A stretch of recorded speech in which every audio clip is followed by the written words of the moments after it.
ਚੱਲ ਰਹੀ ਗੁਰਬਾਣੀ ਸ਼ਬਦ ਦੀ ਜੋ ਵਿਚਾਰ ਹੈ, ਜੋ ਗੁਰ ਕਿਰਪਾ ਦੁਆਰਾ ਆਪਾਂ ਸਾਰੇ ਰਲ ਮਿਲ ਕੇ ਕਰਦੇ ਹਾਂ, ਜਿੰਨੀ ਕੁ ਸੋਝੀ ਗੁਰਬਾਣੀ ਬਖਸ਼ਦੀ ਹੈ।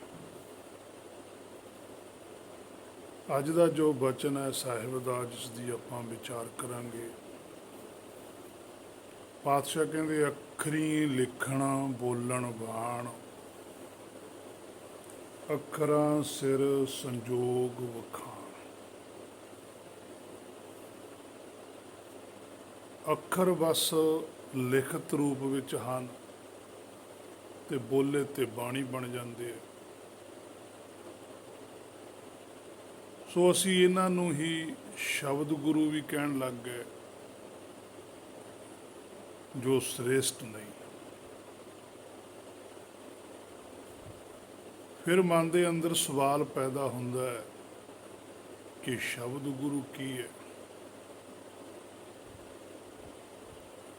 ਅਸਲ ਵਿੱਚ ਸ਼ਬਦ ਗੁਰੂ ਹੈ ਜਿਹੜਾ, ਉਹ ਸਾਡੀ ਮਨ ਬੁੱਧੀ ਦੀ ਪਕੜ ਤੋਂ ਪਰੇ ਹੈ। ਉਹ ਗਿਆਨ ਇੰਦਰੀਆਂ ਦੀ ਪਕੜ ਤੋਂ ਪਰੇ ਹੈ। ਸਾਡੀ ਮਨ ਬੁੱਧੀ ਦੀ ਪਕੜ ਦੇ ਅੰਦਰ, ਗਿਆਨ ਇੰਦਰੀਆਂ ਦੀ ਪਕੜ ਦੇ ਅੰਦਰ ਸ਼ਬਦ ਗੁਰ ਹੈ। ਗੁਰ ਕਾ ਜਿਹੜਾ ਸ਼ਬਦ ਹੈ, ਜਾਂ ਗੁਰ ਕਾ ਬਚਨ ਹੈ, ਜਾਂ ਗੁਰ ਕੇ ਚਰਨ ਨੇ, ਇਹ ਸਾਡੀ ਸੁਰਤ ਦਾ ਵਿਸ਼ਾ ਹੈ। ਜਿਵੇਂ ਅੱਖਾਂ ਵਿਸ਼ਾ ਦੇਖਣ ਦਾ, ਕੰਨਾਂ ਦੇ ਰਾਹੀਂ ਸੁਣਿਆ ਜਾਂਦਾ ਹੈ,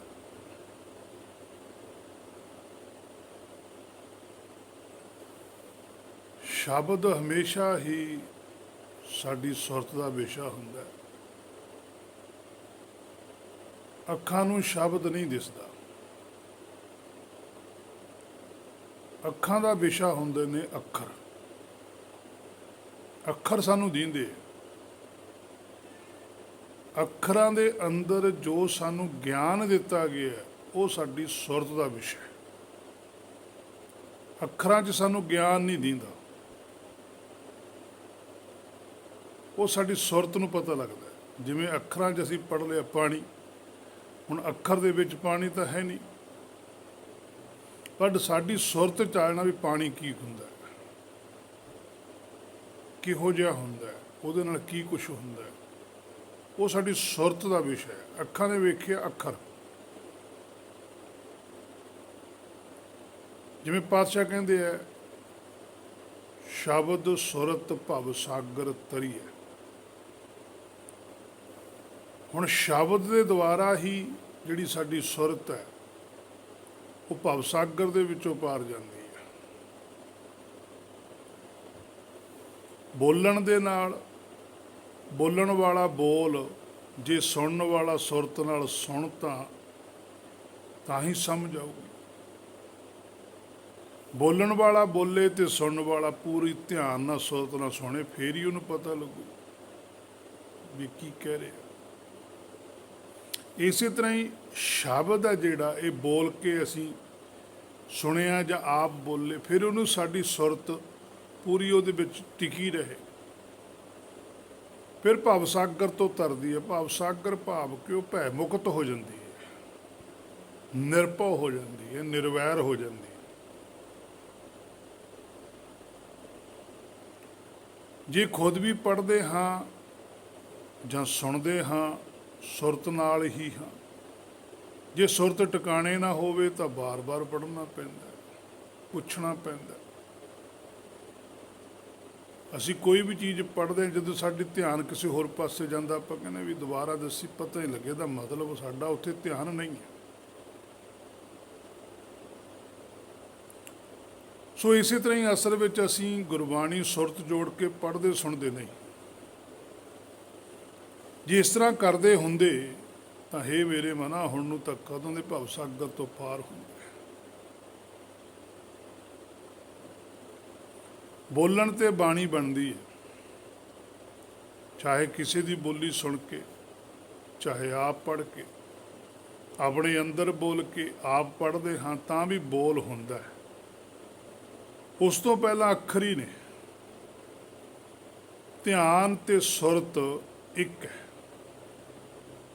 ਜਿਵੇਂ ਪਾਤਸ਼ਾਹ ਕਹਿੰਦੇ, ਲੋਇਣ ਰੱਤੇ ਲੋਇਣੀ ਕੰਨੀ ਸੁਰਤ ਸਮਾਏ। ਸੁਰਤ ਕੰਨਾਂ ਨਾਲ ਹੈ। ਹੁਣ ਕੰਨ ਵੱਖਰੇ ਨੇ, ਸੁਰਤ ਵੱਖਰੀ ਹੈ। ਕੰਨਾਂ ਦੇ ਦੁਆਰਾ ਸੁਰਤ ਕੁਝ ਸੁਣਦੀ ਹੈ।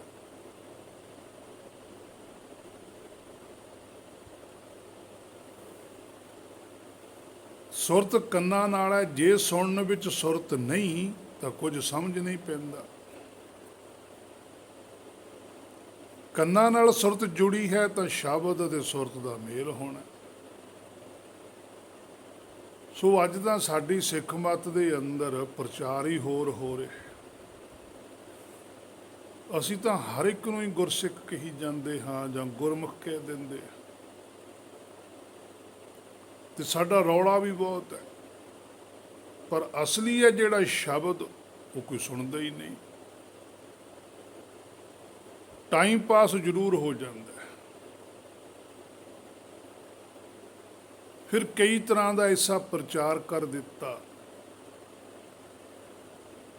ਕਿ ਸਾਨੂੰ ਅਸਲ ਸ਼ਬਦ ਦੀ ਸੋਝੀ ਵੱਲ ਧਿਆਨ ਹੀ ਨਹੀਂ ਗਿਆ ਸਾਡਾ।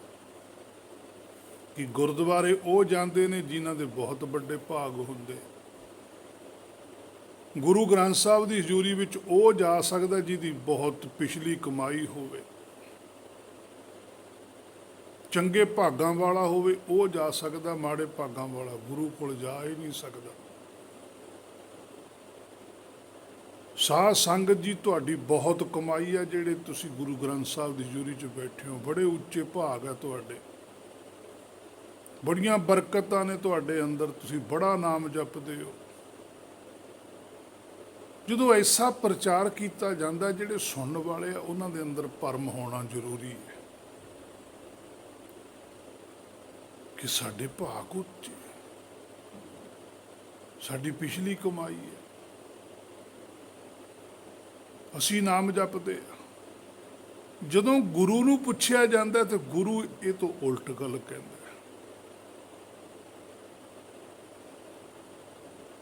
ਗੁਰੂ ਕਹਿੰਦਾ ਤੁਸੀਂ ਭਾਗ ਵੱਡੇ ਬਣਾਉਣ ਵਾਸਤੇ ਮੇਰੇ ਕੋਲ ਆਏ ਹੋ।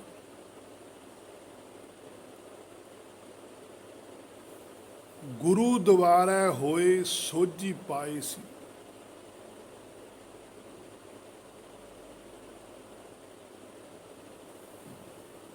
ਭਾਂਡਾ ਧੋਏ ਬੈਸ ਧੂਪ ਦੇਵੋ, ਤੋ ਦੂਧੇ ਕੋ ਜਾਵੋ।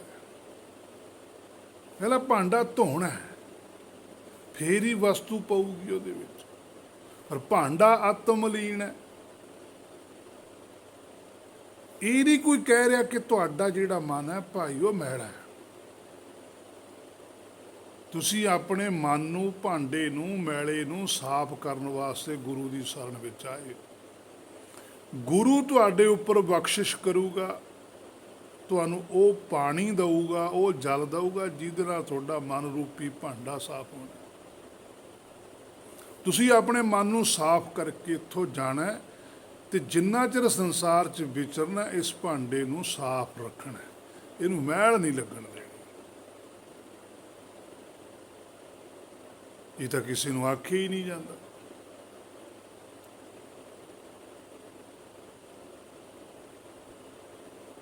ਤੇ ਜਦੋਂ ਇਹ ਕੁਛ ਆਖੇ ਹੀ ਨਹੀਂ ਜਾਂਦਾ, ਫਿਰ ਲੋਕਾਂ ਦਾ ਧਿਆਨ ਵੀ ਨਹੀਂ ਜਾਂਦਾ ਉੱਧਰ ਨੂੰ ਵੀ ਅਸੀਂ ਤਾਂ ਹੈਗੇ ਹੀ ਇਸ ਤਰ੍ਹਾਂ ਦੇ।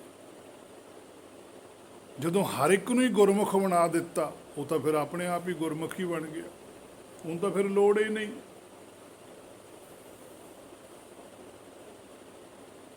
ਸੋ ਇਸ ਤਰ੍ਹਾਂ ਨਹੀਂ ਕਹਿਣਾ ਚਾਹੀਦਾ। ਅਸੀਂ ਤਾਂ ਗੁਰੂ ਦੇ ਅੱਗੇ ਜਾ ਕੇ ਕਹਿਣਾ ਹੈ ਵੀ ਤੂੰ ਸਮਰੱਥ ਵੱਡਾ, ਮੇਰੀ ਮਤ ਥੋੜੀ ਰਾਮ। हे राम, साडी तो मत बहुत थोड़ी है। हम अवगुण भरे एक गुण नाही, अमृत छाड़ बिखै बिख खाही। माया मोह भरम पै भूले, सुत दारा स्यों प्रीत लगाई। हुण गुरबाणी ये कहती है, साडी हालत दसदे भी तुहाडी हालत भाई इहो जी है। माया मोह भरम पै भूले, ਕਹਿਣਾ ਤਾਂ ਅਸੀਂ ਇਹ ਸੀ ਵੀ ਅਸੀਂ ਮਾਇਆ ਦੇ ਵਿੱਚ ਫਸ ਕੇ ਭਰਮ ਦੇ ਵਿੱਚ ਪੈ ਕੇ ਭੁੱਲ ਚੁੱਕੇ ਹਾਂ, ਸੱਚੇ ਪਾਤਸ਼ਾਹ ਸਾਨੂੰ ਰਸਤੇ ਪਾ। ਪਰ ਸਾਡੇ ਪ੍ਰਚਾਰ ਕੀ ਹੁੰਦਾ ਕਿ ਇੱਥੋਂ ਜਿੰਨੀ ਮਰਜ਼ੀ ਮਾਇਆ ਮੰਗੋ, ਆਹ ਸ਼ਬਦ ਪੜੋ, ਮਾਇਆ ਨਹੀਂ ਮੁੱਕਦੀ, ਮਾਇਆ 'ਚ ਬਰਕਤ ਪੈਦਾ ਹੋ ਜਾਂਦੀ। ਉਹ ਜਿਹਦੇ ਅੱਗੇ ਗੱਲ ਕਹਿੰਦੇ ਉਹ ਇਹ ਤੋਂ ਉਲਟ ਗੱਲ ਕਰਦਾ। ਮਾਇਆ ਮੋਹ ਭਰਮ ਪੈ ਭੂਲੇ, ਸੁੱਤ ਦਾਰਾ ਸਿਉ ਪ੍ਰੀਤ ਲਗਾਈ। ਉਹ ਤਾਂ ਕਹਿੰਦੇ ਵੀ ਸੁੱਤ ਤੇ ਦਾਰਾ ਨਾਲ ਤੂੰ ਪ੍ਰੀਤ ਕਰੀ ਬੈਠਾ, ਪਰ ਸਾਡੇ ਕਹਿੰਦੇ ਆ ਵੀ ਤੁਸੀਂ ਇੱਥੇ ਆਓ, ਇੱਥੇ ਆ ਕੇ ਮੁੰਡਾ ਹੋ ਜਾਂਦਾ। ਆਹ ਸ਼ਬਦ ਪੜੋ, ਮੁੰਡਾ ਹੋ ਜਾਂਦਾ। ਗੁਰਬਾਣੀ ਕਹਿੰਦੀ ਆ ਵੀ ਤੂੰ ਇਹਦੇ ਨਾਲ ਪ੍ਰੀਤ ਲਾਈ ਬੈਠਾ, ਵੀ ਇਹਦੇ ਨਾਲ ਪ੍ਰੀਤ ਨਹੀਂ ਸੀ। ਇਹਨਾਂ ਦਾ ਫਰਜ਼ ਹੈ, ਜਿੰਨਾ ਕੁ ਤੇਰਾ ਫਰਜ਼ ਹੈ ਪੂਰਾ ਕਰ, ਪ੍ਰੀਤ ਸੱਚੇ ਨਾਲ ਲਾ।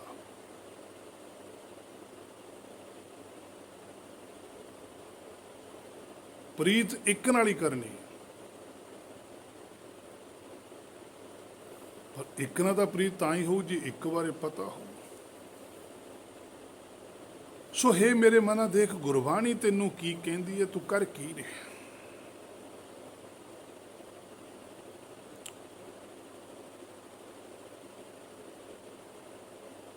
ਸ਼ਬਦ ਸੁਣਿਆ, ਗੁਰਬਾਣੀ ਪੜ੍ਹੀ ਜਾਂਦੀ ਹੈ, ਵੀ ਬੜਾ ਆਨੰਦ ਆਇਆ। ਵੀ ਰਾਗੀ ਸਿੰਘ ਨੇ ਸ਼ਬਦ ਪੜ੍ਹਿਆ, ਪਤਾ ਹੀ ਨਹੀਂ ਲੱਗਿਆ ਵੀ ਕਿੱਥੇ ਬੈਠੇ। ਫਿਰ ਜਦੋਂ ਕਿਸੇ ਨੇ ਪੁੱਛ ਲਿਆ ਵੀ ਸ਼ਬਦ ਕਿਹੜਾ ਸੀ, ਉਹ ਇੰਨਾ ਨਹੀਂ ਧਿਆਨ ਦੇਈਦਾ ਹੁੰਦਾ। ਤੁਸੀਂ ਤਾਂ ਐਵੇਂ ਹੋ ਰਹੀ, ਤੁਹਾਨੂੰ ਤਾਂ ਆਦਤ ਹੀ ਆ ਬਸ ਐਂ ਟੁੱਚਰਾਂ ਕਰਨ ਦੀ। ਉਹ ਕਹਿੰਦਾ ਵੀ ਤੂੰ ਆਨੰਦ ਮਾਣਿਆ, ਕਾਹਦਾ ਆਨੰਦ ਮਾਣਿਆ? ਫਿਰ ਜਦੋਂ ਤੈਨੂੰ ਸ਼ਬਦ ਦਾ ਹੀ ਨਹੀਂ ਪਤਾ, ਫਿਰ ਆਨੰਦ ਕਾਹਦਾ ਆਇਆ? ਨਾਲੇ ਕੋਈ ਆਨੰਦ ਐਸੀ ਵਸਤੂ ਨਹੀਂ ਹੈ ਵੀ 1 ਸਕਿੰਟ 'ਚ ਆ ਗਿਆ, 1 ਮਿੰਟ 'ਚ ਚਲੇ ਗਿਆ। ਆਨੰਦ ਇੱਕ ਐਸੀ ਵਸਤੂ ਹੈ ਜਿਹੜੀ ਸਦਾ ਰਹਿੰਦੀ ਹੈ। ਆਨੰਦ ਭਇਆ ਮੇਰੀ ਮਾਏ, ਸਤ ਗੁਰੂ ਮੈਂ ਪਾਇਆ। ਜਦੋਂ ਸ਼ਬਦ ਗੁਰੂ ਪ੍ਰਗਟ ਹੁੰਦਾ ਹਿਰਦੇ 'ਚੋਂ, ਉਦੋਂ ਆਨੰਦ ਆਉਂਦਾ। ਆਨੰਦ ਦਾ ਭਾਵ ਹੀ ਸ਼ਬਦ ਗੁਰੂ ਦਾ ਹਿਰਦੇ 'ਚੋਂ ਪ੍ਰਗਟ ਹੋ ਜਾਣਾ। ਬਾਕੀ ਸਾਰੇ ਚਸਕੇ।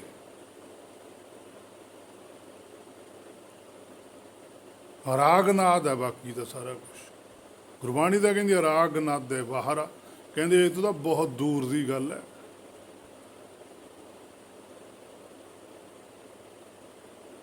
ਸੋ ਅੱਖਰੀ ਲਿਖਣ ਬੋਲਣ ਬਾਣ, ਅੱਖਰਾਂ ਦੇ ਵਿੱਚ ਤੁਸੀਂ ਲਿਖ ਕੇ ਦੇ ਸਕਦੇ ਹੋ ਕਿਸੇ ਨੂੰ ਕੁਛ। ਫਿਰ ਉਹ ਜਦੋਂ ਤੁਸੀਂ ਬੋਲੋਗੇ ਉਹ ਬਾਣੀ ਬਣੂਗੀ, ਉਹਦਾ ਬਾਣ ਬਣੂਗਾ।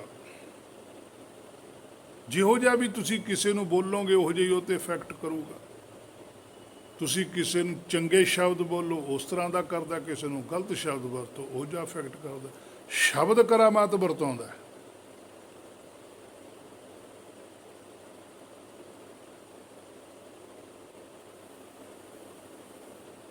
ਸੋ ਅਸਲ ਵਿੱਚ ਸਿਰ ਜਿਹੜਾ ਸਾਡਾ ਮਨ ਹੈ ਉਦੋਂ ਝੁਕਦਾ ਗੁਰਬਾਣੀ ਦੇ ਅੱਗੇ, ਜਦੋਂ ਵਾਕਈ ਹੀ ਗੁਰਬਾਣੀ ਬਾਰੇ ਪਤਾ ਲੱਗਦਾ ਵੀ ਇਹ ਕਹਿੰਦੀ ਕੀ ਹੈ।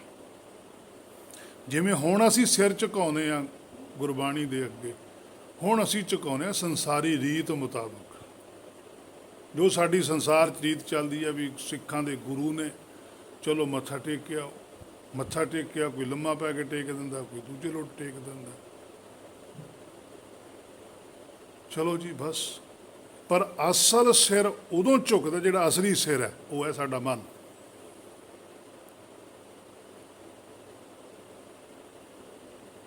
ਜਿਹਦੇ ਬਾਰੇ ਗੁਰਬਾਣੀ ਕਹਿੰਦੀ ਹੈ ਸਤਿਗੁਰ ਆਗੈ ਸੀਸ ਭੇਟ ਦਿਓ। ਉਹ ਭੇਟਾ ਕੀਤਾ ਜਾਂਦਾ ਸੀਸ, ਬਾਹਰਲਾ ਸਿਰ ਤਾਂ ਭੇਟਾ ਹੀ ਨਹੀਂ ਹੁੰਦਾ। ਮਨ ਭੇਟਾ ਕੀਤਾ ਜਾਂਦਾ ਆਪਣੇ ਮੂਲ ਦੇ ਅੱਗੇ।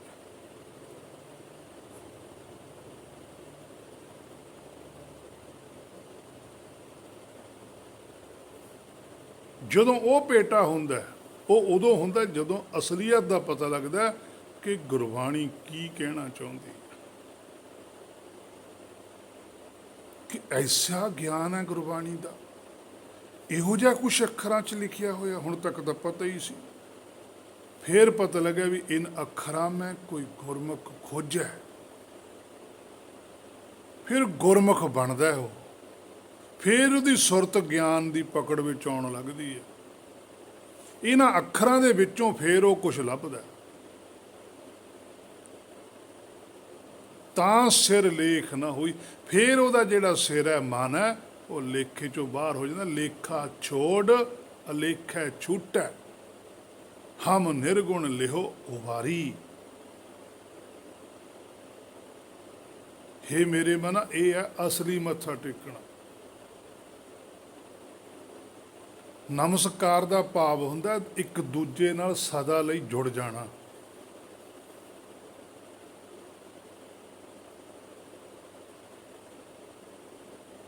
ਗੁਰਮੁਖਾਂ ਦੀ ਨਿਰਾਕਾਰੀ ਨਮਸਕਾਰ ਹੈ, ਨਿਰਾਕਾਰੀ ਹੋਈ ਮੱਥਾ ਟੇਕਣਾ ਹੁੰਦਾ। ਸੰਸਾਰੀਆਂ ਦਾ ਸੰਸਾਰੀ ਮੱਥਾ ਟੇਕਣਾ ਹੁੰਦਾ। ਸੰਸਾਰੀ ਲੋਕ ਤੁਸੀਂ ਦੇਖ ਲਓ, ਜਦੋਂ ਮਰਜੀ, ਹੈ ਮੇਰੇ ਮਨ ਤੂੰ ਆਪ ਹੀ ਦੇਖ ਲੈ, ਜਦੋਂ ਵੀ ਤੁਸੀਂ ਗੁਰੂ ਗ੍ਰੰਥ ਸਾਹਿਬ ਨੂੰ ਮੱਥਾ ਟੇਕੋਗੇ, ਮੱਥਾ ਟੇਕ ਕੇ ਬਾਹਰ ਆ, ਤੁਹਾਨੂੰ ਕੋਈ ਪੁੱਛ ਲਵੇ ਵੀ ਰੁਮਾਲੇ ਕਿਹੜੇ ਰੰਗ ਦੇ ਆ, ਤੁਹਾਨੂੰ ਉਹ ਵੀ ਨਹੀਂ ਪਤਾ ਹੁੰਦਾ ਵੀ ਕਿਹੜੇ ਰੰਗ ਦੇ ਰੁਮਾਲੇ ਨੇ। ਦਰਬਾਰ 'ਚ ਕੀ ਕੀ ਹੈ, ਕੋਈ ਪਤਾ ਨਹੀਂ ਹੈ। ਫਿਰ ਮੱਥਾ ਕਿਹਨੂੰ ਟੇਕੇ? ਰੀਤ ਹੈ,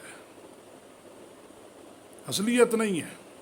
ਹੇ ਮੇਰੇ ਮਨ, ਭਾਵੇਂ ਤੂੰ ਗੁੱਸਾ ਕਰੀ, ਇਹ ਅਸਲੀਅਤ ਨਹੀਂ। ਇਹ ਤੂੰ ਆਪਣੇ ਆਪ ਨਾਲ ਹੀ ਧੋਖਾ ਕਰਦਾ, ਕਿਸੇ ਨਾਲ ਨਹੀਂ ਕਰਦਾ, ਸਵੈਮ ਆਪਣੇ ਨਾਲ। ਸੋ ਇਹ ਮੇਰੇ ਮਨਾ, ਇਹ ਤੇਰਾ ਮੱਥਾ ਟੇਕਣਾ ਸੱਚੇ ਦੇ ਦਰਬਾਰ 'ਚ ਪ੍ਰਵਾਨ ਨਹੀਂ ਹੈ। ਫਿਰ ਤਾਂ ਇਹ ਗੱਲ ਹੈ ਕਿ ਜੋ ਪਾਤਸ਼ਾਹ ਨੇ ਕਿਹਾ ਕਿ ਸੀਸ ਨਵਾਈਏ ਕਿਆ ਥੀ ਹੈ, ਜਾਂ ਹਿਰਦੇ ਕੁਸੁੱਧ ਹੈ ਜਾਏ।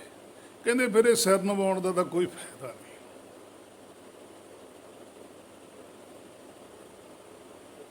ਤੇ ਜੇ ਮਨ ਵੀ ਨਵਾਤਾ, ਇੰਨਾ ਕੁ ਤਾਂ ਹੁਣ ਤੈਨੂੰ ਪਤਾ ਵੀ ਗੁਰਬਾਣੀ ਸੱਚ ਹੈ,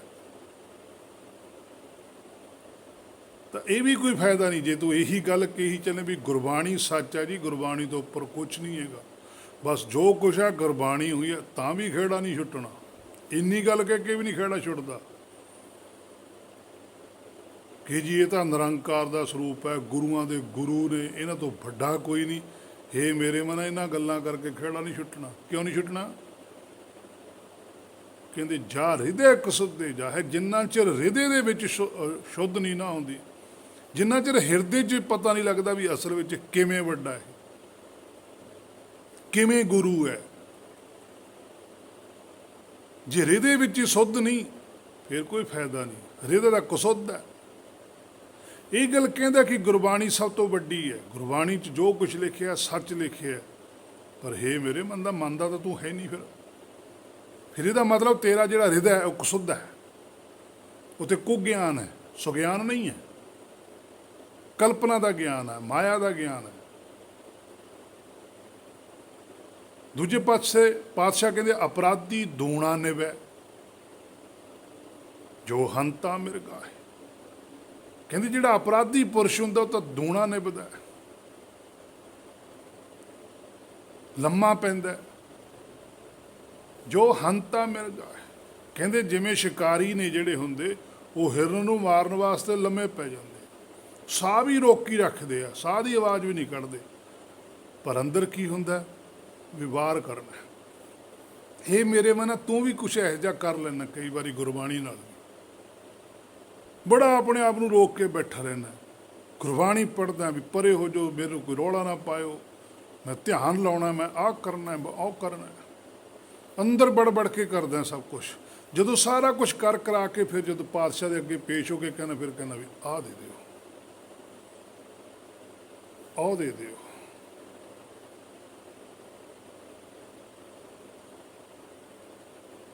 ਫਿਰ ਤਾਂ ਸਾਰਾ ਕੁਛ ਹੀ ਸਿਸਟਮ ਚੇਂਜ ਕਰ ਦਿੰਦਾ।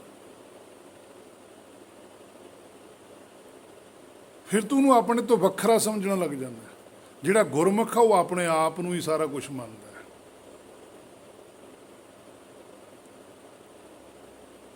ਜਦੋਂ ਆਪਣੇ ਆਪ 'ਚ ਹੀ ਸਾਰਾ ਕੁਛ ਹੈ, ਫਿਰ ਕਿਸੇ ਤੋਂ ਮੰਗਣ ਦੀ ਲੋੜ ਨਹੀਂ ਪੈਂਦੀ। ਫਿਰ ਤਾਂ ਚੀਜ਼ ਚੱਕਣੀ ਪਈ ਆ, ਖਾ ਲਓ ਬਸ। ਮੰਗਿਆ ਉਦੋਂ ਜਾਂਦਾ ਜਦੋਂ ਆਪ ਤੇ ਇੱਕ ਕੋਈ ਦੂਜਾ ਵੀ ਹੋਵੇ।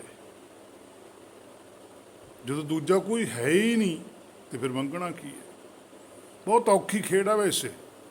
ਚਾਹੇ ਮੈਂ ਇਹਨਾਂ ਸ਼ਬਦਾਂ 'ਚ ਬੋਲਦਾ ਵੀ ਹਾਂ, ਪਰ ਇਹਨਾਂ ਸ਼ਬਦਾਂ 'ਚ ਵੀ ਬਹੁਤ ਔਖਾ ਹੈ ਸਮਝਾਉਣਾ, ਕਿਉਂਕਿ ਪਾਤਸ਼ਾਹੀਆਂ ਨੇ ਵੀ ਇੰਨੀ ਗੁਰਬਾਣੀ ਲਿਖ ਕੇ ਦਿੱਤੀ ਤਾਂ ਨਹੀਂ ਸਮਝ ਆਈ। ਹੇ ਮੇਰੇ ਮਨਾ, ਹੁਣ ਕਿੱਥੋਂ ਆ ਗਈ?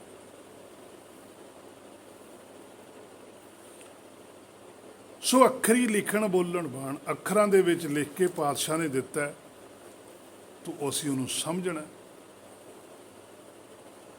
ਉਸ ਤੋਂ ਅੱਗੇ ਜਿਹੜਾ ਪਾਤਸ਼ਾਹ ਬਚਨ ਕਰਦੇ ਆ, ਕਹਿੰਦੇ ਅੱਖਰਾਂ ਸਿਰ ਸੰਜੋਗ ਵਿਖਾਣ। ਇਹ ਬਹੁਤ ਵੱਡੀ ਗੱਲ ਹੈ। ਹੇ ਮੇਰੇ ਮਨ, ਅੱਜ ਤੱਕ ਤੂੰ ਇਸ ਸ਼ਬਦ ਨੂੰ ਵਿਚਾਰੇ ਹੀ ਨਹੀਂ ਵੀ ਆਹ ਪੰਗਤੀ ਕੀ ਕਹਿੰਦੀ ਹੈ। ਹੁਣ ਪਾਤਸ਼ਾਹ ਜੀ ਕਹਿੰਦੇ ਸਮਝਾ ਰਹੇ ਹਨ ਕਿ ਇਹਨਾਂ ਅੱਖਰਾਂ ਦੀ ਜ਼ਿੰਮੇਵਾਰੀ ਹੈ। ਜਿਸ ਗਿਆਨ ਨਾਲ ਆਤਮਾ ਪ੍ਰਾਤਮਾ ਦਾ ਮਿਲਾਪ ਹੋਣਾ, ਆ ਜਿਹੜੇ ਸਾਡੇ ਕੋਲ ਗੁਰ ਕਾ ਸ਼ਬਦ ਹੈ, ਗੁਰ ਕੇ ਬਚਨ ਨੇ, ਗੁਰ ਕੇ ਚਰਨ ਨੇ, ਇਹਨਾਂ ਅੱਖਰਾਂ ਦੇ ਵਿੱਚੋਂ ਜਿਹੜੀ ਸਾਨੂੰ ਸੋਝੀ ਹੋਣੀ ਹੈ, ਉਹਦੇ ਨਾਲ ਸਾਡੀ ਜਿਹੜੀ ਆਤਮਾ ਹੈ, ਸਾਡਾ ਜਿਹੜਾ ਮਨ ਹੈ, ਇਹਦਾ ਪ੍ਰਾਤਮਾ ਦੇ ਨਾਲ ਮਿਲਾਪ ਹੋਣਾ। ਭਾਵ ਕਿ ਜਦੋਂ ਆਤਮਾ ਇਹਨਾਂ ਅੱਖਰਾਂ ਦੇ ਵਿੱਚੋਂ ਸੋਝੀ ਪ੍ਰਾਪਤ ਕਰਨ ਲੱਗ ਜਾਂਦੀ ਹੈ ਤਾਂ ਪ੍ਰਾਤਮਾ ਬਣ ਜਾਂਦੀ ਹੈ। ਭਾਵ ਕਿ ਇਹੀ ਆਤਮਾ ਪਰੇ ਚਲੇ ਜਾਂਦੀ ਹੈ ਮਾਇਆ ਤੋਂ। ਪ੍ਰਾਤਮਾ ਦਾ ਭਾਵ ਹੁੰਦਾ ਮਾਇਆ ਤੋਂ ਪਰੇ ਰਹਿਣਾ, ਤਮਾ ਤੋਂ ਪਰੇ ਰਹਿਣਾ, ਅੱਗ ਤੋਂ ਪਰੇ ਰਹਿਣਾ। ਆਤਮਾ ਹੁੰਦੀ ਹੈ ਅੱਗ ਦੇ ਵਿੱਚ ਰਹਿਣਾ। ਮਨ ਅੱਗ ਤਾਂ ਹੀ ਮਨ ਨੂੰ ਮੈਲ ਲੱਗਦੀ ਹੈ, ਅੱਗ 'ਚੋਂ ਹੀ ਧੂੰਆਂ ਲੱਗੂ, ਸੇਕ ਲੱਗੂ। ਜਿਹੜਾ ਹੁਣ ਅੱਗ ਤੋਂ ਪਰੇ ਖੜਾ ਹੈ ਉਹਨੂੰ ਕਿੱਥੇ ਸੇਕ ਲੱਗਣਾ? ਸੋ ਜਿਸ ਗਿਆਨ ਨਾਲ ਆਤਮਾ ਪ੍ਰਾਤਮਾ ਦਾ ਮਿਲਾਪ ਹੋਣਾ, ਉਹ ਗਿਆਨ ਸਾਨੂੰ ਗੁਰਬਾਣੀ ਇਹ ਦਿੱਤੀ ਪਾਤਸ਼ਾਹ ਨੇ ਅੱਖਰਾਂ ਦੇ ਵਿੱਚ। ਜਿੰਨੇ ਵੀ ਆਪਣੇ ਮੂਲ ਤੋਂ ਵਿਛੜੇ ਹੋਏ ਹਨ, ਮੂਲ ਨਾਲ ਵਾਪਸ ਸੰਜੋਗ ਦੀ ਜ਼ਿੰਮੇਵਾਰੀ ਇਹਨਾਂ ਅੱਖਰਾਂ ਦੇ ਸਿਰ ਹੈ। ਪਾਤਸ਼ਾਹ ਕਹਿੰਦੇ ਹੋਰ ਕਿਸੇ ਦੇ ਸਿਰ ਨਹੀਂ। ਤੁਹਾਨੂੰ ਗੁਰਬਾਣੀ ਦੇ ਅੰਦਰ ਕਿਤੇ ਵੀ ਇੱਕ ਵੀ ਪੰਗਤੀ ਇਹੋ ਜਿਹੀ ਨਹੀਂ ਮਿਲੂਗੀ ਜਿਹਦੇ ਵਿੱਚ ਪਾਤਸ਼ਾਹੀਆਂ ਨੇ ਭਗਤ ਸਾਹਿਬਾਨਾਂ ਨੇ ਕਿਹਾ ਹੋਵੇ ਵੀ ਅਸੀਂ ਤੁਹਾਡੇ ਜ਼ਿੰਮੇਵਾਰ। ਕੋਈ ਵੀ ਵਿਅਕਤੀ ਮੈਨੂੰ ਇਹ ਪੰਗਤੀ ਦਿਖਾ ਦੇਵੇ, ਮੈਂ ਮੰਨ ਜੂੰਗਾ ਵੀ ਕਿਸੇ ਵੀ ਭਗਤ ਨੇ ਕਿਹਾ ਹੋਵੇ ਜਾਂ ਕਿਸੇ ਪਾਤਸ਼ਾਹ ਨੇ ਕਿਹਾ ਹੋਵੇ ਵੀ ਤੁਸੀਂ ਇਸ ਭਵ ਸਾਗਰ ਦੇ ਵਿੱਚੋਂ ਕੱਢਣ ਦੀ ਜ਼ਿੰਮੇਵਾਰੀ ਸਾਡੀ ਹੈ, ਅਸੀਂ ਤੁਹਾਨੂੰ ਬਾਹਰ ਕੱਢ ਦਾਂਗੇ। ਕਿਤੇ ਨਹੀਂ ਲਿਖਿਆ। ਅੱਖਰਾਂ ਦੇ ਵਿੱਚ ਸਾਨੂੰ ਸੁਗਿਆਨ ਦਿੱਤਾ, ਅੱਖਰਾਂ ਦੇ ਵਿੱਚੋਂ ਵੀ ਸੁਗਿਆਨ ਅਸੀਂ ਲੈਣਾ। ਜੇ ਅਸੀਂ ਲਾਂਗੇ ਤਾਂ ਸਾਡੀ ਆਪਣੀ ਖੁਦ ਦੀ ਮਰਜ਼ੀ ਹੈ ਕਿ ਅਸੀਂ ਇੱਥੋਂ ਨਿਕਲਣਾ ਜਾਂ ਨਹੀਂ ਨਿਕਲਣਾ। ਕਹੋ ਕਬੀਰ ਅਬ ਜਾਣਿਆ, ਜਬ ਜਾਣਿਆ ਤਉ ਮਨ ਮਾਨਿਆ। ਮਨ ਮੰਨੈ ਲੋਗ ਨਾ ਪਤੀਜੈ। ਜਦੋਂ ਤੁਹਾਡਾ ਆਪਣਾ ਮਨ ਮੰਨਣਾ, ਤੁਹਾਨੂੰ ਅਸਲੀਅਤ ਦਾ ਪਤਾ ਲੱਗਣਾ, ਤੁਸੀਂ ਲੋਕਾਂ ਨੂੰ ਦੱਸਣ ਦੀ ਕੋਸ਼ਿਸ਼ ਕਰੋਗੇ, ਲੋਕਾਂ ਨੇ ਨਹੀਂ ਤੁਹਾਡੀ ਗੱਲ ਮੰਨਣੀ। ਗੁਰਬਾਣੀ ਦਾ ਵਚਨ ਹੈ, ਲੋਕ ਉਦੋਂ ਤੱਕ ਤੁਹਾਡੀ ਗੱਲ ਮੰਨਣਗੇ ਜਦੋਂ ਤੁਸੀਂ ਲੋਕਾਂ ਦੇ ਅਨੁਸਾਰ ਹੀ ਗੱਲ ਕਰੋਗੇ। ਜਿਵੇਂ ਲੋਕਾਂ ਨੂੰ ਚੰਗਾ ਲੱਗਦਾ ਤਾਂ ਹੀ ਤਾਂ ਪ੍ਰਚਾਰ ਲੋਕਾਂ ਵਾਲਾ ਹੀ ਕੀਤਾ ਜਾਂਦਾ ਵੀ ਸੰਗਤ ਨੂੰ ਚੰਗਾ ਲੱਗੇ। ਜੀ ਸੰਗਤ ਦਾ ਦਿਲ ਨਾ ਟੁੱਟੇ, ਸੰਗਤ ਦੇ ਮਨ ਨੂੰ ਠੇਸ ਨਹੀਂ ਪਹੁੰਚਣੀ ਚਾਹੀਦੀ। ਪਰ ਜਿਹੜੀ ਗੁਰਬਾਣੀ ਲਿਖੀ ਹੈ ਇਹਦੇ ਵਿੱਚ ਤਾਂ ਥਾਂ ਥਾਂ ਤੇ ਠੇਸ ਪਹੁੰਚਾਈ ਹੋਈ ਹੈ। ਇੱਥੇ ਤਾਂ ਕਿਸੇ ਦੀ ਕੋਈ ਲਿਹਾਜ਼ ਨਹੀਂ ਕੀਤੀ। ਅਸਲੀਅਤ ਸੱਚ ਕਦੇ ਵੀ ਕਿਸੇ ਦੀ ਅਸਲੀ ਪਰਵਾਹ ਨਹੀਂ ਕਰਦਾ। ਸੱਚ ਤੋਂ ਸੱਚ ਹੀ ਹੈ। ਉਹ ਕਹਿੰਦਾ ਠੇਸ ਕਾਹਦੀ ਹੈ, ਅਸਲੀਅਤ ਹੈ। ਸਗੋਂ ਇਹਨੂੰ ਲੱਗਦਾ ਵੀ ਮੇਰੀ ਠੇਸ ਪਹੁੰਚਾ ਰਹੇ ਨੇ, ਅਸਲ ਵਿੱਚ ਤੇਰਾ ਭਲਾ ਕਰਦੇ ਹਾਂ ਅਸੀਂ। ਜੇ ਹੁਣ ਡਾਕਟਰ ਹੈ, ਕਿਸੇ ਦੇ ਅੰਦਰੋਂ ਆਪਰੇਸ਼ਨ ਕਰਦਾ, ਉਹਦਾ ਸਰੀਰ ਪਾੜਦਾ, ਉਹਦਾ ਬੁਰਾ ਥੋੜ੍ਹਾ ਕਰਦਾ ਉਹ। ਅਤੇ ਉਹ ਮਰੀਜ਼ ਕਹੇ ਵੀ ਮੈਂ ਨਹੀਂ ਜੀ ਆਪਣਾ ਢਿੱਡ ਪੜਾਉਣਾ ਹੈਗਾ, ਤੁਸੀਂ ਪਰੇ ਹੋਵੋ। ਇਸੇ ਤਰ੍ਹਾਂ ਹੀ ਗੁਰਬਾਣੀ ਆ, ਆਤਮਾ ਨੂੰ ਪਾੜਦੀ ਹੈ ਕਿ ਆਤਮਾ ਦੇ ਅੰਦਰ ਜਿਹੜੇ ਰੋਗ ਨੇ, ਕਾਮ ਕ੍ਰੋਧ ਲੋਭ ਮੋਹ ਹੰਕਾਰ ਦੁਬਦਾ ਦਵੈਕ ਈਰਖਾ, ਇਹਨੂੰ ਕੱਢਣ ਵਾਸਤੇ ਉਹਦਾ ਆਪਰੇਸ਼ਨ ਕਰਦੀ ਹੈ ਗੁਰਬਾਣੀ। ਆਤਮਾ ਦਾ ਆਪਰੇਸ਼ਨ ਕਰਦੀ ਹੈ ਕਿ ਆਤਮਾ ਦੇ ਅੰਦਰੋਂ ਇਹ ਵਿਕਾਰ ਵਾਸ਼ਨਾਵਾਂ ਕੱਢ ਕੇ ਬਾਹਰ ਸਿੱਟਾਂ, ਜ਼ਖਮ ਠੀਕ ਹੋਵੇ, ਆਤਮਾ ਸ਼ੁੱਧ ਹੋਵੇ ਅਤੇ ਆਪਣੇ ਘਰ ਨੂੰ ਵਾਪਸ ਜਾਵੇ। ਪਰ ਅਸੀਂ ਉੱਧਰ ਨੂੰ ਜਾਣਾ ਨਹੀਂ ਚਾਹੁੰਦੇ, ਕਿਉਂਕਿ ਸਾਨੂੰ ਕਿਹੜਾ ਆਤਮਾ ਬਾਰੇ ਕਿਸੇ ਨੇ ਦੱਸਿਆ। ਇੰਨਾ ਜ਼ਰੂਰ ਪਤਾ ਵੀ ਆਤਮਾ ਹੁੰਦੀ ਹੈ, ਪਰ ਆਤਮਾ ਦੀ ਜਾਣਕਾਰੀ ਕੋਈ ਨਹੀਂ। ਨਾ ਹੀ ਕੋਈ ਲੈ ਕੇ ਰਾਜੀ ਹੈ।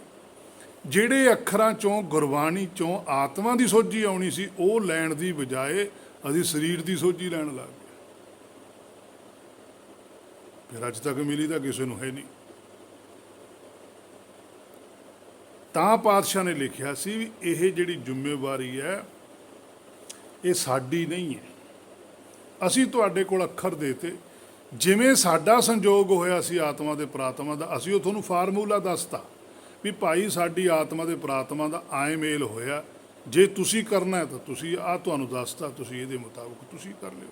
ਕੋਈ ਫਾਰਮੂਲਾ ਹੀ ਦੇ ਕੇ ਜਾਂਦਾ ਨਾ ਬੰਦਾ, ਉਹ ਫਾਰਮੂਲੇ ਨੂੰ ਤੁਸੀਂ ਅਪਲਾਈ ਕਰ ਲਓ। ਅਸੀਂ ਫਾਰਮੂਲਾ ਅਪਲਾਈ ਕਰਨ ਦੇ ਮਾਰੇ ਦੀ ਬਜਾਏ ਅਸੀਂ ਫਾਰਮੂਲਾ ਹੀ ਪੜ੍ਹਨ ਲੱਗ ਗਏ। ਅੱਜ ਅਸੀਂ ਫਾਰਮੂਲਾ ਹੀ ਪੜ੍ਹਦੇ ਹਾਂ।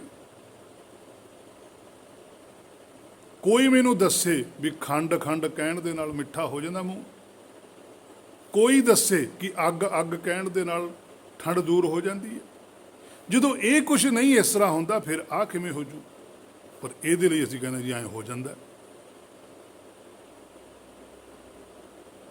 ਅਸੀਂ ਆਪਣੇ ਬਿਆਨਾਂ 'ਚ ਆਪ ਹੀ ਫਸੀ ਜਾਂਦੇ ਹਾਂ। ਤਾਂ ਪਾਤਸ਼ਾਹ ਨੇ ਇੱਥੇ ਹੇ ਮੇਰੇ ਮਨਾ ਤੈਨੂੰ ਸੋਝੀ ਦਿੱਤੀ ਹੈ ਕਿ ਜਿੰਨੇ ਵੀ ਆਪਣੇ ਮੂਲ ਤੋਂ ਵਿਛੜੇ ਹੋਏ ਹਨ, ਮੂਲ ਨਾਲ ਵਾਪਸ ਸੰਜੋਗ ਦੀ ਜ਼ਿੰਮੇਵਾਰੀ ਭਾਈ ਹੁਣ ਇਹਨਾਂ ਅੱਖਰਾਂ ਸਿਰ ਹੈ, ਹੋਰ ਕਿਸੇ ਦੇ ਸਿਰ ਨਹੀਂ। ਸ਼ੁਰੂਆਤ ਤੋਂ ਹੀ ਅੱਖਰ ਨੇ। ਵੇਦਾਂ ਵਿੱਚ ਵੀ ਅੱਖਰ ਸੀ, ਵੇਦਾਂ ਤੋਂ ਪਹਿਲਾਂ ਬੋਲ ਕੇ ਦੱਸਦੇ ਸੀ, ਬੋਲੇ ਤੇ ਤਾਂ ਫਿਰ ਉਹ ਬਾਣੀ ਬਣ ਜਾਂਦੀ ਹੈ। ਜਦੋਂ ਕੋਈ ਗਾਹਾਂ ਵਾਲਾ ਸੁਣਦਾ ਉਹਦੇ ਲਈ ਤਾਂ ਅੱਖਰ ਹੀ ਬਣ ਜਾਂਦੇ ਆ। ਉਸ ਗਿਆਨ ਦਾ ਵਿਖਿਆਨ ਅੱਖਰਾਂ ਵਿੱਚ ਹੈ। ਅੱਖਰਾਂ ਵਿੱਚੋਂ ਪੜ੍ਹ ਲਵੋ ਚਾਹੇ ਸਮਝ ਲਓ, ਸੰਜੋਗ ਹੋ ਜਾਵੇਗਾ। ਜਿਨ੍ਹਾਂ ਨੇ ਅੱਖਰ ਲਿਖੇ ਹਨ ਉਹਨਾਂ ਦੀ ਜ਼ਿੰਮੇਵਾਰੀ ਨਹੀਂ, ਅੱਗੇ ਬਚਨ ਆਊਗਾ। ਜਿਹਨੇ ਲਿਖਾਏ ਨੇ ਉਹ ਜਾਣੇ। ਅੱਖਰ ਲਿਖਣ ਵਾਲਾ ਕੋਈ ਹੋਰ ਹੈ, ਲਿਖਾਉਣ ਵਾਲਾ ਕੋਈ ਹੋਰ ਹੈ।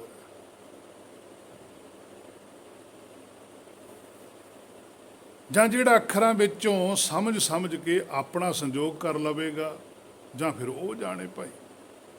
ਜਿਵੇਂ ਕੋਈ ਅੱਖਰਾਂ 'ਚੋਂ ਪੜ੍ਹ ਕੇ ਸਮਝ ਕੇ ਵਿਚਾਰ ਕੇ ਡਾਕਟਰ ਬਣ ਜਾਂਦਾ, ਕੋਈ ਟੀਚਰ ਬਣ ਜਾਂਦਾ, ਕੋਈ ਇੰਜੀਨੀਅਰ ਬਣ ਜਾਂਦਾ, ਕੋਈ ਕੁਛ ਬਣ ਜਾਂਦਾ। ਇਸੇ ਤਰ੍ਹਾਂ ਗੁਰਬਾਣੀ ਤੋਂ ਸਮਝ ਕੇ, ਗੁਰਬਾਣੀ ਨੂੰ ਵਿਚਾਰ ਕੇ ਹਰ ਕੋਈ ਪਰਮਾਤਮ ਬਣ ਜਾਂਦਾ। ਜਿਵੇਂ ਉਹ ਡਾਕਟਰੀ ਦੀ ਪੜ੍ਹਾਈ ਪੜ੍ਹ ਕੇ ਡਾਕਟਰ ਬਣ ਸਕਦਾ, ਕੀ ਗੁਰਬਾਣੀ ਬ੍ਰਹਮ ਦੀ ਪੜ੍ਹਾਈ ਪੜ੍ਹ ਕੇ ਕੋਈ ਬ੍ਰਹਮ ਨਹੀਂ ਬਣ ਸਕਦਾ? ਇਹ ਵੀ ਤਾਂ ਕੁਛ ਬਣਾਉਂਦੀ ਹੈ। ਜਦੋਂ ਅਸੀਂ ਗੁਰਬਾਣੀ ਤੋਂ ਸੋਝੀ ਪ੍ਰਾਪਤ ਕਰਾਂਗੇ, ਜੋ ਗੁਰਬਾਣੀ 'ਚ ਸਾਨੂੰ ਰੂਲ ਦਿੱਤੇ ਹੈ, ਫਾਰਮੂਲਾ ਦਿੱਤਾ, ਅਸੀਂ ਫਾਰਮੂਲੇ ਨੂੰ ਵਰਤਾਂਗੇ, ਅਸੀਂ ਵੀ ਪਰਮਾਤਮ ਬਣ ਜਾਵਾਂਗੇ। ਗੁਰਬਾਣੀ 'ਚ ਬਚਨ ਆਤਮ ਚੀਨ ਪਰਮਾਤਮ ਸੋਈ, ਕਹਿੰਦੇ ਤੂੰ ਹੀ ਹੈ। ਕਹਿੰਦੇ ਆਪਣੇ ਆਪ ਨੂੰ ਮੰਨ ਤਾਂ ਸਹੀ ਨਾ ਤੂੰ।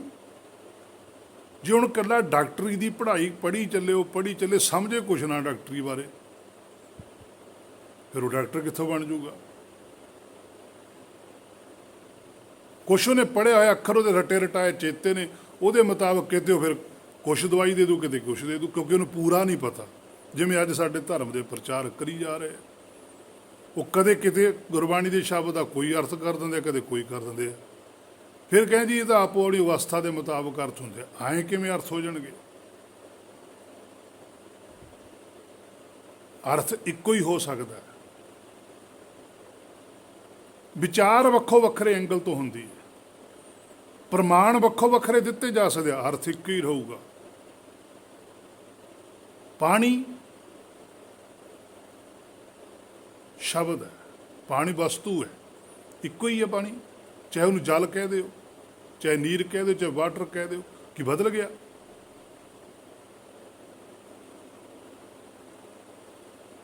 ਇਸ ਤਰ੍ਹਾਂ ਨਹੀਂ ਹੁੰਦਾ, ਪਰ ਸਾਡੇ ਪ੍ਰਚਲਿਤ ਹੋ ਗਿਆ। ਸੋ ਪਾਤਸ਼ਾਹ ਕਹਿੰਦੇ ਜਿਹੜਾ ਇਹਨਾਂ ਅੱਖਰਾਂ 'ਚੋਂ ਆਪਣੇ ਬਾਰੇ ਖੋਜ ਲੂਗਾ, ਆਪਣੇ ਆਪ ਨੂੰ ਵਿਚਾਰ ਲੂਗਾ, ਤਾਂ ਫਿਰ ਉਹ ਜਾਣੇ। ਉਹਨਾਂ ਜਾਣੇ ਹੋਇਆਂ ਨੇ ਹੀ ਅੱਖਰਾਂ ਦੇ ਵਿੱਚ ਉਹ ਗਿਆਨ ਰੂਪੀ ਉਪਦੇਸ਼ ਦਿੱਤਾ ਜਿਸ ਨਾਲ ਸੰਜੋਗ ਹੋ ਸਕੇ। ਇਹਨਾਂ ਅੱਖਰਾਂ ਵਿੱਚ ਵਿਸਥਾਰ ਪੂਰਵਕ ਹੇ ਮੇਰੇ ਮਨਾ ਵਿਧੀ ਦੱਸੀ ਗਈ ਹੈ, ਕਿਵੇਂ ਅਸੀਂ ਸੱਚਖੰਡ ਵਿੱਚੋਂ ਭਵ ਸਾਗਰ ਵਿੱਚ ਆਏ, ਤੇ ਹੁਣ ਵਾਪਸ ਕਿਵੇਂ ਸੱਚਖੰਡ ਵਿੱਚ ਜਾਣਾ? ਇੱਕ ਤੋਂ ਦੋ ਕਿਵੇਂ ਹੋਏ ਤੇ ਦੋ ਤੋਂ ਇੱਕ ਕਿਵੇਂ ਹੋਣਾ? ਭਾਵ ਮਾਇਆ ਤੇ ਚੇਤਨ ਸਰੂਪ ਵਾਪਸ ਮਾਇਆ ਛੱਡ ਕੇ ਇਕੱਲੇ ਚੇਤਨ ਸਰੂਪ ਹੋ ਕੇ ਸੱਚਖੰਡ ਵਿੱਚ ਮਾਇਆ ਨੂੰ ਛੱਡਣ ਦੀ ਸਾਰੀ ਵਿਧੀ ਗੁਰਬਾਣੀ 'ਚ ਹੈ। ਭਗਤ ਸਾਹਿਬਾਨਾਂ ਨੇ ਹਰ ਇੱਕ ਗੱਲ ਸਮਝਾਈ ਹੈ। ਆਤਮਾ ਦਾ ਮਨ ਕੀ ਹੈ, ਕਿੱਥੇ ਰਹਿੰਦਾ ਹੈ, ਖੋਜਣਾ ਕਿਵੇਂ ਹੈ, ਮੂਲ ਕੀ ਹੈ, ਕਿੱਥੇ ਰਹਿੰਦਾ ਹੈ, ਮਿਲਣਾ ਕਿਵੇਂ ਹੈ, ਨਾਮ ਕੀ ਹੈ, ਜਪ ਕੀ ਹੈ, ਕਿੱਥੇ ਜਪਣਾ ਹੈ, ਕਿਵੇਂ ਜਪਣਾ ਹੈ, ਨਾਮ ਕਿੱਥੋਂ ਮਿਲਦਾ ਹੈ, ਨਾਮ ਮਿਲਣ ਨਾਲ ਕੀ ਕੀ ਹੁੰਦਾ ਹੈ, ਸੇਵਾ ਕਿਹੜੀ ਕਰਨੀ ਚਾਹੀਦੀ ਹੈ ਤੇ ਕਿਵੇਂ ਕਰਨੀ ਚਾਹੀਦੀ ਹੈ, ਦਾਨ ਕੀ ਹੈ, ਕਿਵੇਂ ਦੇਣਾ, ਕਿਵੇਂ ਲੈਣਾ, ਤੀਰਥ ਕੀ ਹੈ, ਸੰਤ ਕੀ ਹੈ, ਸਤਸੰਗ ਕੀ ਹੈ, ਆਦਿ ਬਹੁਤ ਕੁਝ ਸਮਝਾਇਆ ਹੈ ਮੇਰੇ ਮਨਾ ਗੁਰਬਾਣੀ 'ਚ ਤੈਨੂੰ। ਬਸ ਹੈ ਮੇਰੇ ਮਨਾ ਤੂੰ ਇਹਨਾਂ ਚੀਜ਼ਾਂ ਨੂੰ ਸਮਝਦਾ ਨਹੀਂ। ਜੇ ਤੂੰ ਸਮਝ ਗਿਆ, ਵਿਚਾਰ ਗਿਆ ਕਿ ਗੁਰਬਾਣੀ ਕਿਹੜਾ ਨਾਮ ਮੰਨਦੀ ਹੈ, ਕਿਹੜੀ ਸਤਸੰਗਤ ਮੰਨਦੀ ਹੈ, ਕਿਹੜਾ ਦਾਨ ਮੰਨਦੀ ਹੈ, ਤਾਂ ਤੇਰਾ ਸੰਜੋਗ ਹੋ ਜਾਊਗਾ। ਇਨ ਅੱਖਰਾਂ ਮੈਂ ਜੋ ਗੁਰਮੁਖ ਬੁੱਝੈ,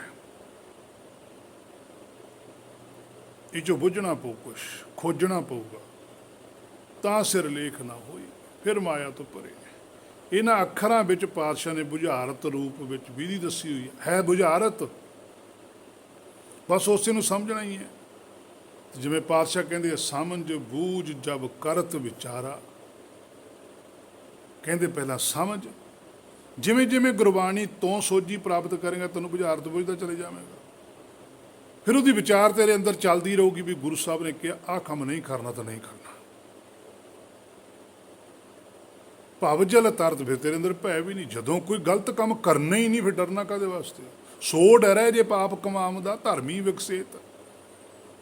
ਗੁਰਬਾਣੀ ਨੇ ਕਿਹਾ ਤਾਂ ਝੂਠ ਨਹੀਂ ਬੋਲਣਾ। ਜਦੋਂ ਝੂਠ ਬੋਲੇ ਹੀ ਨਹੀਂ, ਫਿਰ ਡਰ ਕਾਹਦਾ? ਜਦੋਂ ਝੂਠ ਬੋਲਿਆ ਫਿਰ ਡਰ ਵੀ ਹੈ ਵੀ ਫੜੇ ਨਾ ਜਾਈਏ। ਆਹੀ ਭਵ ਜਲ ਤਰਨਾ ਹੈ, ਹੋਰ ਕੋਈ ਇਸ ਤਰ੍ਹਾਂ ਦਾ ਭਵ ਜਲ ਨਹੀਂ। ਰਹਿਣਾ ਇਸੇ ਧਰਤੀ ਤੇ ਹੀ ਹੈ। ਸੱਚਖੰਡ ਵੀ ਇਸੇ ਧਰਤੀ ਤੇ ਹੀ ਬਣਦਾ ਹੈ, ਪਰ ਬਣਦਾ ਹਿਰਦੇ 'ਚ ਹੈ। ਬਾਹਰਲੀ ਧਰਤੀ ਤੇ ਸੱਚਖੰਡ ਨਹੀਂ ਹੁੰਦਾ। ਅੰਦਰ ਹਿਰਦੇ 'ਚ ਸੁਰਤ ਇੰਨੀ ਬੇਖੌਫ ਹੋ ਜਾਂਦੀ ਹੈ, ਕੋਈ ਭੈ ਹੀ ਨਹੀਂ ਲੱਗਦਾ।